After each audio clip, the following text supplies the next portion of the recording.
আজকের পাঠটি specially admission candidate, চাকরি প্রত্যাশী এবং যারা স্পোকেন ইংলিশ শিখতেছে তাদের জন্য। Important group verbs part 30।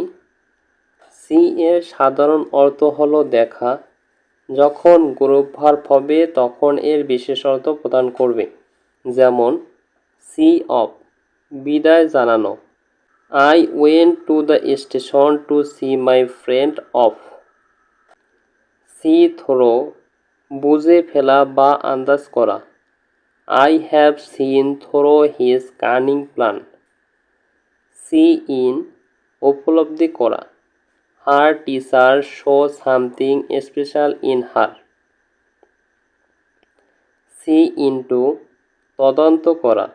The police see into the murder. See out, শুরু থেকে শেষ পর্যন্ত দেখা। He show the project out to his very end.